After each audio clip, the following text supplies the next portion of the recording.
लघुकथा श्रव्य दृश्य प्रतिष्ठानको आजको यो श्रृङ्खलामा विश्लेषकको रूपमा मनोहर पोखरेलज्यू रहनुहुनेछ। मैले उहाँको टिप्पणीको लागि आग्रह गरेको छु र हामीसँग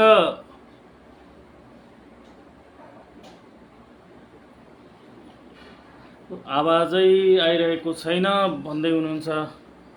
ए बल्ल सुनियो ल, धन्यवाद। म अलि जोडले बोल्छु त्यसो भए। लघुकथा सर्वे दृश्य प्रतिष्ठानको 307औं श्रृङ्खलामा यहाँहरू बीच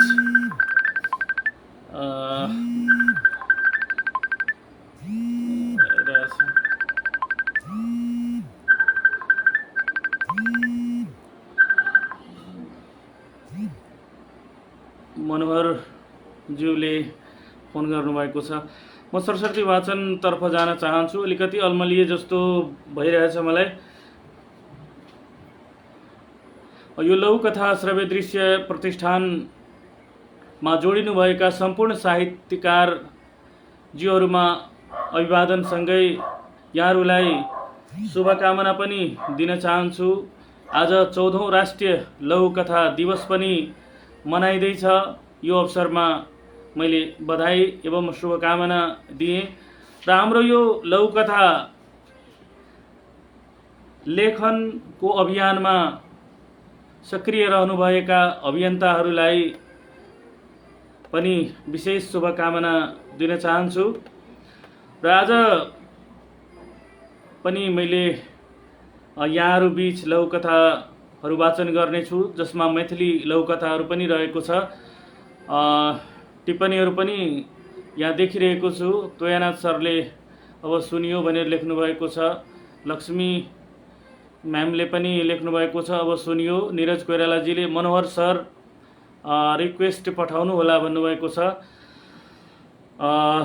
आजको वाचनमा मैले सदाझैँ 7वटा लघुकथा लिएर उपस्थित भएको छु। पहिलो लघुकथा रहनेछ मैथिलीमा बियाज के सियाज, बियाजसँगै सियाज। निरज कोइरालाज्यूको रहेको छ यो मैथिली लघुकथा। बेलका एक उदयपुर निवासी हुनुहुन्छ। उहाँ चाहिँ हाल इटहरीमा रहनुहुन्छ। र दोस्रो लघुकथा यही लघुकथाको नेपाली पनि रहेको छ, नेपाली भाषामा पनि रहेको छ। ब्याजसँग स्याज भनेर लेख्नुभएको छ निरज कोइरालाज्यूले। नेपाली वाचन पनि म गर्नेछु। अनि त्यसपछि असर शीर्षकको लघुकथा रहेको छ अम्बिका धितालज्यूको। कमल विनायक भक्तपुरबाट उहाँले लेख्नुभएको छ। यसै गरी काजी साहबको कुकुर भनेर शीर्षकमा लेख्नुभएको छ नानी भारद्वाजले।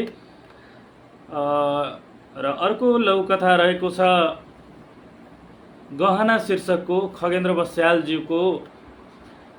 र यसै गरी स्रोत लघुकथा विभेदको फल मनोहर पोखरेलज्यूको रहेको छ। यो नन्दलाल आचार्यको साक्षात देवी शीर्षकको उत्तर लघुकथाको स्रोत कथा हो भने मैले जानकारी गराएँ। र 14औं राष्ट्रिय लघुकथा दिवसको पुनित अवसरमा शुभकामना सहित लघुकथा साक्षात देवी नन्दलाल आचार्यजीको यो मनोहर पोखरेलजीको विभेदको फल शीर्षकको लघुकथाको उत्तर कथा हो। त्यो पनि म वाचन गर्नेछु र यहाँहरूबाट सल्लाह सुझाव एवं टिप्पणीको अपेक्षा पनि राखेको छु। निरज कोइरालाज्यू लगायतका साहित्य सर्जकहरू जोडिनु भएको छ, लघुकथा सर्जकहरू जोडिनु भएको छ। सबैलाई मैले एकमुष्ट अभिवादन गरेँ, नमस्कार गरेँ। अब म लघुकथा वाचनतर्फ जान चाहन्छु। पहिलो लघुकथा मैथिलीमा म वाचन गर्न चाहन्छु। सुरुवात पनि मैले मैथिलीमै गरेँ 14औं राष्ट्रिय लघुकथा दिवसको अवसरमा। र लघुकथा पनि रहेको छ मैथिलीमै बियाजसँगै सियाज। बियाजसँगै सियाज भनेर शीर्षक छ। बियाजसँगै सियाज मैथिली लघुकथा। यो निरज कोइरालाज्यूको रहेको छ। बेलका 1 उदयपुर निवासी हुनुहुन्छ, हाल इटहरीमा हुनुहुन्छ। मैले उहाँको लघुकथा वाचनको प्रयास गर्दैछु। पप्पा काल भोरे जाके नाम लिखबे पड़ले। मुकेश कहलक नहीं 2-4 दिन के बाद करबे तो नहीं हेतै। मुकुंद सर पूछलक फर्स्ट कम फर्स्ट सर्व अछि पापा, 800 सीट अछि, 1600 इंट्रांस देने छले, 51,000 के नाम निकलल अछि। पाछू हेतै तऽ पढ़ै लए नहीं मिलतै। काल्हि नहीं करबी तऽ वेटिंग वाला एडमिट भ जेतै। मुकेश विस्तार में कहलक। मुकुंद सर दोसर कॉलेज में पढ़े के प्रस्ताव केलकै। ओ प्रस्ताव मुकेश से स्वीकार नहीं भेलै। मुकुंद सर दो मन भ गेल छल, अर्थात की करी नहीं करी के अवस्था में भ गेल छल। आर्थिक व्यवस्थापन ततेक नीक नहीं छलै। साल के 1 लाख से बेसी तीरय पड़तियै। मुकुंद सर चिंतित मुद्रा में कहलक एतेक टेंशन लै छियै पापा, ढौआ के टेंशन अछि। हम बुझ सकलिए। काल्हि जाके एडमिशन कर दिया। हमर निकाह ग्रेड आ निकाह इंट्रांस देख के 100% फ्री सीट मिलल अछि। 1 टका नहीं लागतै।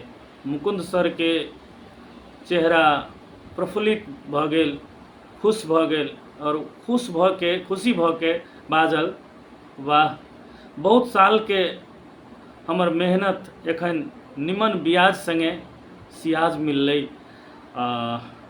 लघुकथा मैथिली में छल। अत्यंत मार्मिक लघुकथा। मनोहर पोखरेलज्यू को मैले यहाँ कमेन्ट हेरिरहेको छु। आज मलाई नै फेला पार्न गाह्रो भयो लेख्नुभएको छ। मैले यहाँलाई विश्लेषकको रूपमा पनि निम्त्याएको छु। कृपया आफ्नो टिप्पणी पनि राखिदिनु होला भन्ने मैले आग्रह गरेको छु र आग्रह स्वीकार गर्नुहोला। यो मैले मैथिली लघुकथा वाचन गरेँ। बियाजसँगै सियाज निरज कोइरालाजीको बेलका 1 उदयपुरबाट लेख्नु भएको छ। हाल चाहिँ इटहरीमा बस्नुहुन्छ। वास्तवमा चाहिँ छोराछोरीको लागि जुन लगानी गरिएको हुन्छ, पढाइमा खर्च गरिएको हुन्छ र त्यसको प्रतिफल अर्थात खुसी त्यति बेला हुन्छ जति बेला चाहिँ छोराछोरीले मेरिटको आधारमा आफ्नो नाम निकाल्ने गर्छन् र अभिभावकलाई बढी अर्थ बोझको तनावबाट जुन मुक्ति दिन्छ त्यति बेला चाहिँ अभिभावक खुसी हुन्छन्। वास्तवमा अत्यन्तै मार्मिक रहेको छ यो लघुकथा।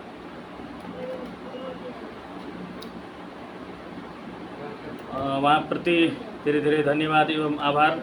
उहाँले चाहिँ 79 साल 4 महिना 23 गते लेख्नु भएको छ र यसको नेपालीमा पनि म वाचन गर्न चाहन्छु। निरजजीको यो लघुकथा ब्याजसँग स्याज भनेर शीर्षकको छ। ब्याजसँग स्याज।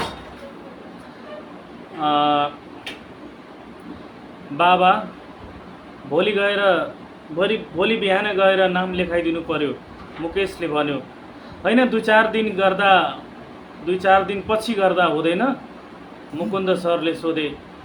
फर्स्ट कम फर्स्ट सर्भ हो बाबा। 800 कोटा हो। 1600ले इन्ट्रान्स दिएको 1000 को मात्र नाम निक्लेको छ। ढिलो गरे पढ्न पाइँदैन, भोलि नगरे वेटिङले एडमिट हुन्छ, मुकेशले विस्तारमा सुनायो। मुकुन्द सरले अर्को कलेजमा नाम लेखाउन प्रस्ताव ल्याए। त्यो प्रस्ताव मुकेशलाई स्वीकार्य भएन। मुकुन्द सर रणभुल्लमा परे। आर्थिक व्यवस्थापन सहज थिएन। वार्षिक 1 लाख माथि तिर्नु पर्थ्यो। मुकुन्द सर जोक्र्याएको देखेर मुकेशले भन्यो, कति पिर गर्नुहुन्छ बाबा? पैसाको टेन्सन हो, मैले बुझिसकेँ। भोलि गएर एडमिसन गरिदिनु न। मैले राम्रो ग्रेड र राम्रो इन्ट्रान्स गरेकोले 100% कृषि पाएँ, एक पैसो पनि लाग्दैन। मुकुन्द सरको अनुहार उज्यालो भयो।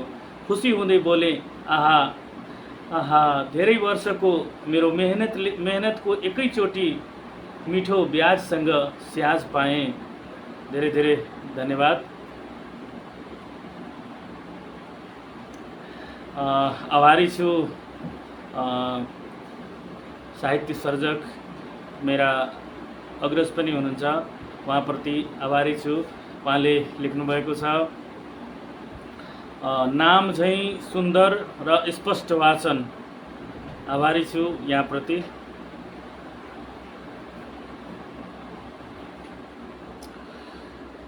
सबभन्दा बढी धन्यवाद दिन चाहन्छु हाम्रो निरज सरलाई। नियमित रूपमा उहाँले लेखिराख्नु भएको छ लघुकथा, र त्यसमा पनि मैथिलीमा, थारूमा लेख्नुहुन्छ, स्थानीय भाषाहरूमा। यसको लागि धेरै धेरै आभार प्रकट गर्न चाहन्छु उहाँप्रति। नीरज कोइरालाज्यूले पनि लेख्नु भएको छ, बहुत नीक वाचन के लेल श्याम सुंदर जी से बहुत आभार व्यक्त करै छियै। धन्यवाद सर। अब म अर्को लघुकथातर्फ जान चाहन्छु। असर शीर्षकको लघुकथा रहेको छ।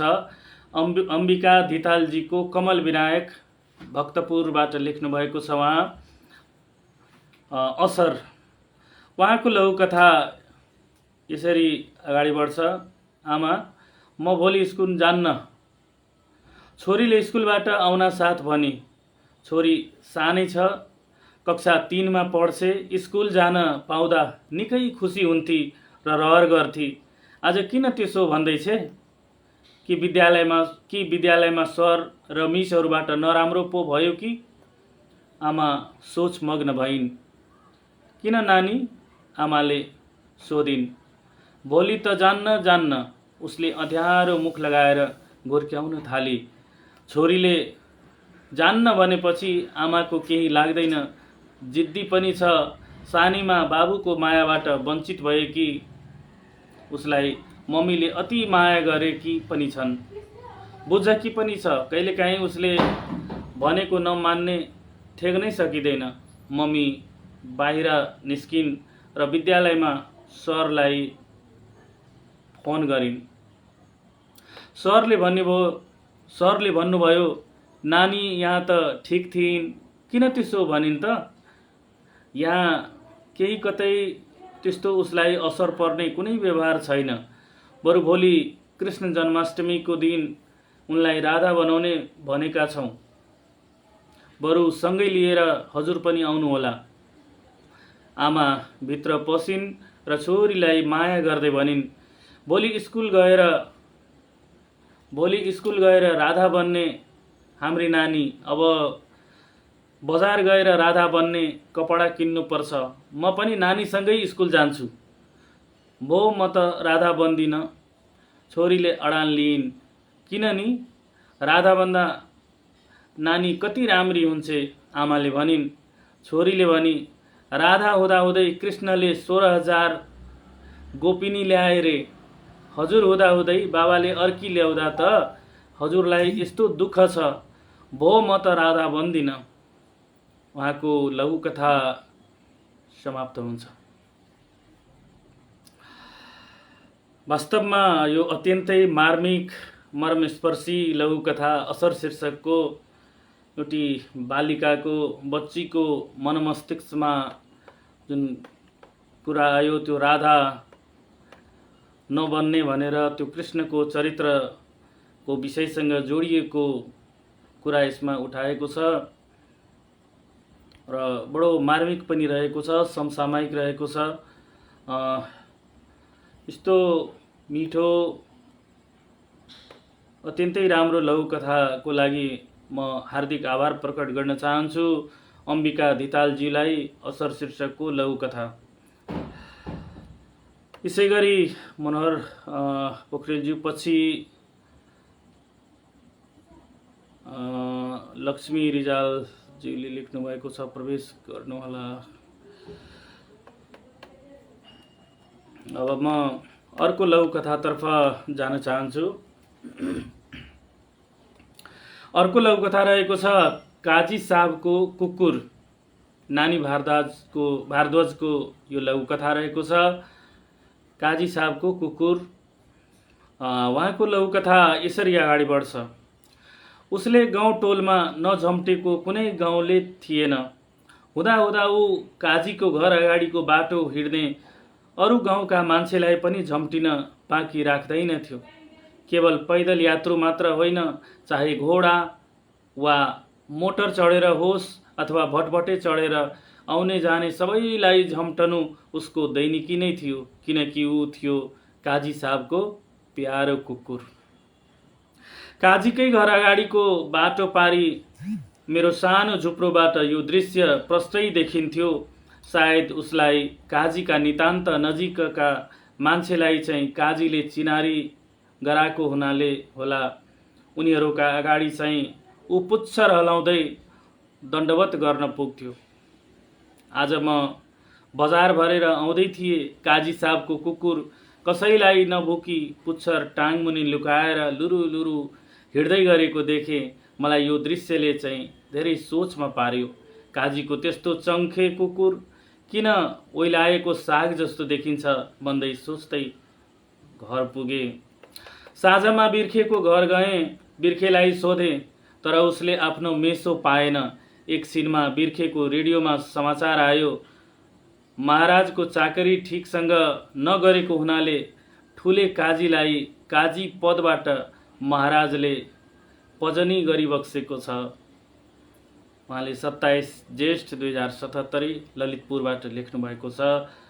यो अत्यन्तै राम्रो लघुकथा काजी साहबको कुकुर नानी भारद्वाजजीको मैले उहाँको लघुकथा वाचन गरेँ।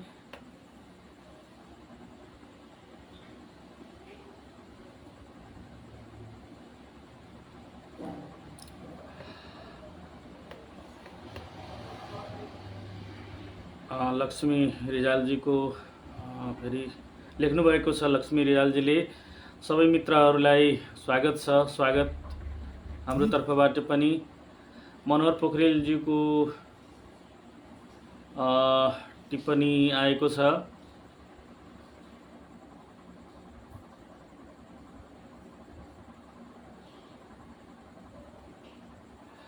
मातृभाषामा न्यून लघुकथा भएका बेला गर्नुभएको सत्प्रयासको लागि निरज कोइरालाज्यू प्रति आभार भनेर लेख्नु भएको छ मनोहर पोखरेलज्यू। वास्तवमा मातृभाषाका लघुकथाहरूको अझै पनि अभाव रहेको छ। यस्तो अवस्थामा उहाँले निरन्तर लेखिराख्नु भएको छ। उहाँलाई धेरै धेरै धन्यवाद सहित आभार प्रकट गर्न चाहन्छु।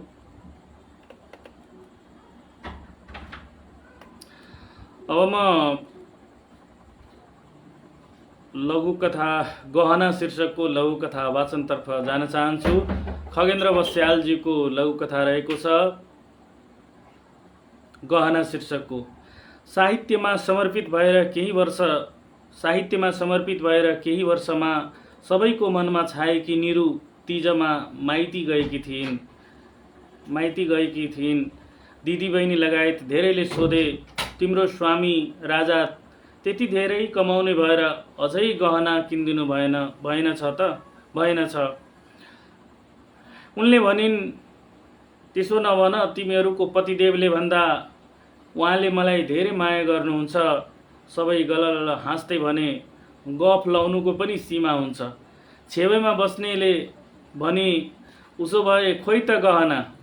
अनि त्यो हेरिदिने मान्छेहरू उसले झोलाबाट आफूले लेखेका किताबहरू देखाउँदै भनी, यिनै हुन् मेरा गहनाहरू जसलाई हजारौं पाठकहरूले शुद्ध मनले हेरिरहेका छन्। अनि नि यी गहना हराउने, कतै चोरिने र मैलिने डर कति पनि हुँदैन। यी गहना जुटाउने वातावरण सृजना गरिदिनु हुने मेरो पतिदेव, तिमीहरूले जे सोचे पनि मेरा लागि सबैभन्दा सुन्दर गहना हुनुहुन्छ। लघुकथा समाप्त भयो। वास्तवमा अहिले को लागि अत्यन्तै सान्दर्भिक छ।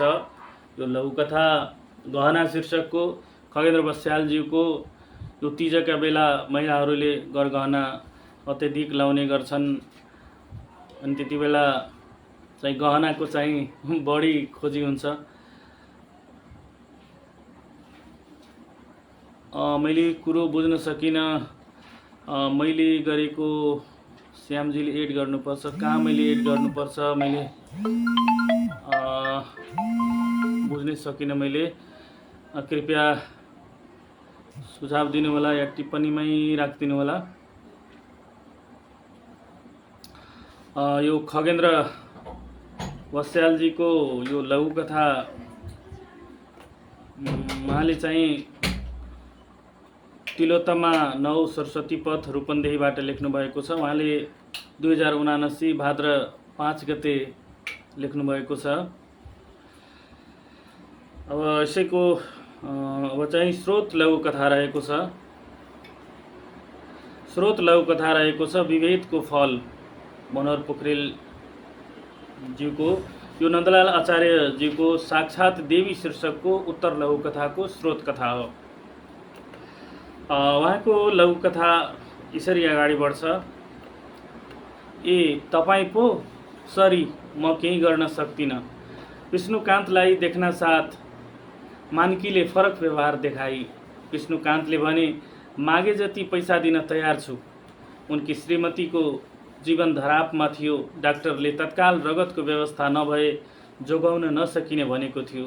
दुर्लभ रगत समूह एबी नेगेटिभको चरम अभाव थियो। रक्त सञ्चार केन्द्रका नवीनले अन्तिम उपाय स्वरूप मानकीलाई फोन गरिदिएका थिए। विष्णुकान्तका सामु मानकीलाई मनाउनुको विकल्प थिएन। मानकीले भने विष्णुकान्तको समस्यालाई कौडीको मोल पनि दिइरहेकी थिइन्। उनको हृदयमा मानवता नै नरहेको भान देखाइरहेकी थिए। उसलाई चिन्ने र विष्णुकान्तकी श्रीमतीको नाजुक हालत जान्नेहरू समेत लागेर मानकीको कठोर हृदय पगाल्ने कोसिस गरे, तैपनि ऊ टसको मस भइन। मानकीलाई चिन्ने एउटा पसले त प्याच्च भनिहाल्यो, खुन बेचेर नुन किन्ने मान्छेले किन भाउ खोज्छेस्? ए मानकी, तेरो दिमाग खुस्क्यो कि क्या हो? म इमानको सास फेर्छु। 5 रुपैयाँको सामान 500 मा बेचेर ग्राहकलाई थाङ्नाका सुताउने मेरो बानी छैन। पसलेलाई भारी पुग्ने भनेर मानकीले विष्णुकान्ततिर हेरेर थपी, पैसाका लागि इमान गुन्द्रुकको मोलमा बेच्ने र जातभातको कुरा उठाएर अर्काको अन्तस्करणमा लात हान्नेहरूले सबक सिक्नै पर्छ। यस्तो भन्दै मानकी सरासर हिडिन्। विष्णुकान्तको विलापको सीमा रहेन। दलितको पसल भनेर थाहा पाएपछि नास्ता थुकेर हिँडेको सम्झना आयो। ऊ त्यही मानकी हो भनेर पनि बुझिहाले। उनी पछुताए। आधा घण्टा पछि नवीनको फोन आयो, रगत लिन आउनुहोस्। हडबडाउँदै विष्णुकान्त पुगे। मानकी रक्तदान गरिसकेर सुस्ताउँदै थिए। खुसीका आँसु बरर झार्दै मानकी सामु विष्णुकान्तले हात जोडिरहे। मेरो रगत चढेपछि पत्नीको शरीर पनि बिटुलो हुन्छ, त्यो पनि हरदम याद राख्नुहोला भन्दै मानकी अज्ञात स्थलतिर लागि। राजविराज 6 2079 भदौ 5 गते लेख्नु भएको छ। वास्तवमा यो लघुकथाले 2-3वटा सन्देश दिन खोजेको छ। खास गरी यो रगतसँग जोडिएको विषय पनि छ र यो जातपातको जुन हाम्रो समाजमा अझै पनि व्यथिति छ र विभेदका कुराहरू छ, त्यसलाई चाहिँ हामीले चाहिँ हटाउँदै जानुपर्छ।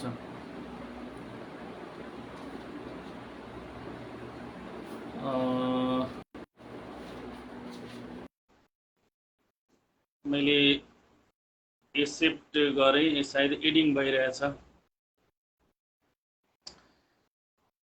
यो विभेदको फल लघुकथाको लागि सर्जक मनोहर पोखरेलज्यूलाई धेरै धेरै धन्यवाद एवं आभार प्रकट गर्न चाहन्छु।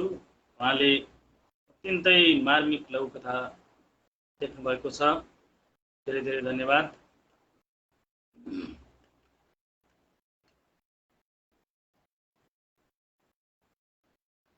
के नमिलेको जस्तो भइरहेछ। मैले एडिङ गरेँ, लक्ष्मी रिजाल म्यामले एक्सेप्ट गर्नुस् भनेर भन्नुभएको छ। मैले एक्सेप्ट गरेँ, एडिङ देखाइरहेको छ, खै के भएको हो। मैले एक्सेप्ट गरेको हुँ। 14औं राष्ट्रिय लघुकथा दिवसको पुनित अवसरमा शुभकामना सहित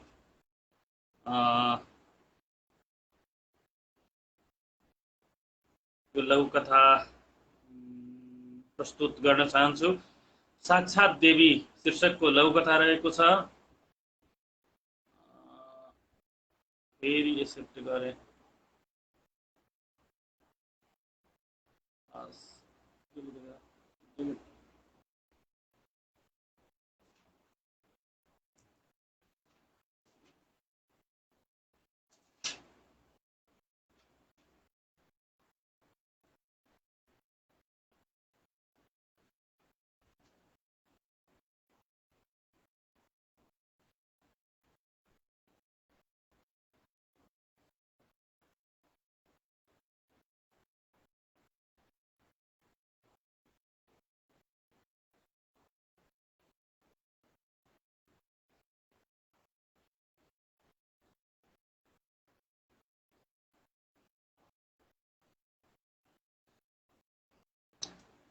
के नमिलेको जस्तो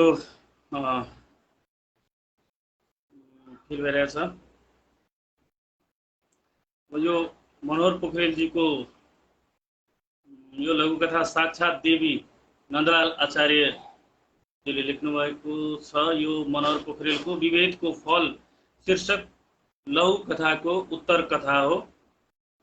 मानकी असल नारी पो रहेछन्, म जस्तो निर्दयलाई दयाले नुहाइदिइन्। विष्णुकान्त एक्लै बरबराउँदै रगतको पोखो लिएर अस्पताल दगुरिन्। त्यो रगत चढिसकेपछि पत्नीको निस्तेज अनुहार एकाएक उज्यालिँदै आयो। दिनदिनै पत्नी निको हुँदै गइन्। 5 दिनका दिन पूर्ण स्वस्थ भइन्। अस्पतालले डिस्चार्ज गर्यो। पत्नीले दर्शन गर्न मन्दिर जाने मन गरिन्। खुसी हुँदै विष्णुकान्तले अर्कै गाउँतिर गोडा बढाए। राजदेवी मन्दिर उत्तरमा छ, सखडा मन्दिर दक्षिण पश्चिममा छ, कङ्कालिनी मन्दिर पूर्वमा छ। यस गवार गाउँमा त भोकमरी मात्रै छ, कुनै मन्दिर पनि छैन। मन्दिरै बनाए पनि यस गाउँमा देवी देवता बस्न रुचाउँदैनन्, किनभने यो गाउँ त मुसहरी हो। यहाँ त मुसहर बाहेक अरू बस्दैनन्। पत्नीले लामो बखान नसिद्ध्याउँदै विष्णुकान्तले गहभरी आँसु बनाए। यस्तो फोहोरी र असभ्य गाउँमा धर्म कमाउने हामी सुकिला मुकिला मान्छे बरालिनु लाज मर्दो हुन्छ। हिँड्नुस्, जाउँ कुनै मन्दिर। अब म बाँचे, तनाव नलिनुस् र बढ्ता पिछे पनि नबन्नुस्। पत्नीको यस्ता कुरा सुनेर विष्णुकान्तले रोदन मिश्रित स्वर निकाले। बाबुआमाले सानैमा छाडेर टुहुरो भए। तिमीसँग बिहे गरेर दरिलो भए। छोरा बुहारीले लत्याउँदा एक्लो ढेडु हुनै लागेको थिए। तिमीले दरो गरी हात पक्रिदियौ र सन्तोषको सास फेरे। यतिखेर तिमीलाई धरतीमा फर्काउन देवी यही गाउँमा बस्छिन्। उनलाई मेरो कोटि कोटि नमस्कार छ। मलाई त डाक्टर र अस्पतालले बचाएको होइन।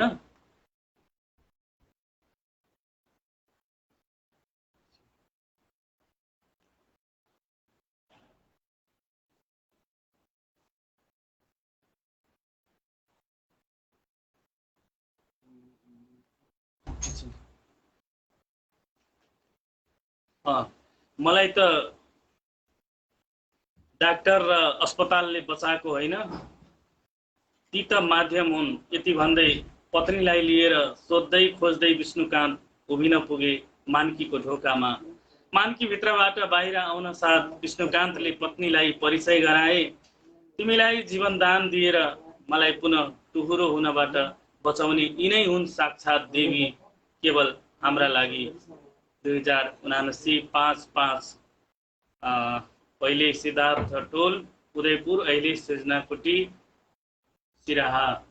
नन्दलाल आचार्यज्यूको यो उत्तर लघुकथा अत्यन्तै मार्मिक र यो पाठ सिक्ने लघुकथा हाम्रो समाजका लागि प्रेरणादायी लघुकथा रहेको थियो। उहाँलाई धेरै धेरै धन्यवाद एवं आभार प्रकट गर्न चाहन्छु। यहाँहरूको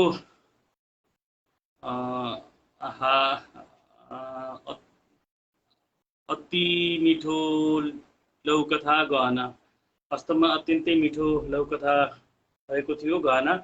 र आज मैले लघुकथाहरू वाचन गरेँ। 7वटा लघुकथा मैले यहाँहरू माझ वाचन गरेँ, मैथिली सहितका लघुकथाहरू। छोराछोरीलाई कृष्ण राधा बनाउन खोज्नेहरू, ज्वाइँलाई कृष्ण र बुहारीलाई राधा बनाउने भनेर म फेरि पढेँ। छोराछोरीलाई कृष्ण राधा बनाउन खोज्नेहरू, ज्वाइँलाई कृष्ण र बुहारीलाई राधा बनाउन चाहँदैन नि। फेरि उहाँले लेख्नुभएको छ मनोहर पोखरेलजीले। वास्तवमा अत्यन्तै सटिक कमेन्ट रहेको छ। यहाँलाई धेरै धेरै धन्यवाद। आज मैले मैथिली सहित 7वटा लघुकथा वाचन गरेँ। आज मैले वाचन गरेका लघुकथाहरू यहाँलाई कस्तो लागेको छ कृपया प्रतिक्रिया पनि अपेक्षा राखेको छु। यहाँहरूले प्रतिक्रिया दिनु नै हुनेछ भन्ने विश्वास मैले राखेको छु। धेरै धेरै धन्यवाद एवं आभार प्रकट गर्न चाहन्छु। मैले आज वाचन गरेका लघुकथाहरूमा मैथिलीमा थियो बियाजसँगै सियाज निरज कोइराला ज्यूको, र अर्को थियो बियाजसँगै सियाज, अनि यसको नेपाली थियो बियाजसँग सियाज निरज कोइरालाजीकै।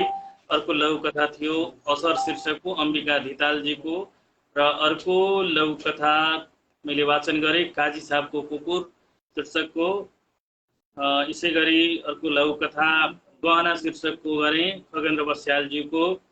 त्यस्तै स्रोत लघुकथा विभेदको फल मनोहर पोखरेलजीको, जो नन्दलाल आचार्यको साक्षात् देवी शीर्षकको उत्तर लघुकथाको स्रोत कथा थियो। यसै गरी मैले लघुकथा साक्षात् देवी शीर्षकको लघुकथा नन्दलाल आचार्यजीको मैले वाचन गरेँ। यो लघुकथा चाहिँ मनोहर पोखरेलको विभेदको फल शीर्षकको लघुकथाको उत्तर लघुकथा थियो। मलाई विश्वास छ यहाँहरूलाई आज वाचन गरिएका लघुकथाहरू मन पराइदिनु भएको छ। यसको लागि धेरै धेरै आभार सहित धन्यवाद दिन चाहन्छु यहाँहरूलाई यो वाचनमा सक्रिय सहभागिताको लागि। आज हामीले 14औं राष्ट्रिय लघुकथा दिवसको अवसरमा अर्थात् 307औं भागमा मैले साप्ताहिक वाचक म श्याम सुन्दर यादव पथिक जनकपुर धामबाट वाचन गरेँ। पुनः यहाँहरूलाई धन्यवाद एवं आभार प्रकट गर्दै आजको वाचक म यहाँहरूबाट बिदा लिन चाहन्छु। पुनः अर्को साता उपस्थित हुने नै छु वाचा सहित। सम्पूर्ण साहित्यिक सर्जकहरूलाई, साहित्यिक मनहरूलाई नमस्ते, नमस्कार, प्रणाम भन्दै बिदा चाहन्छु। हस्त नमस्कार।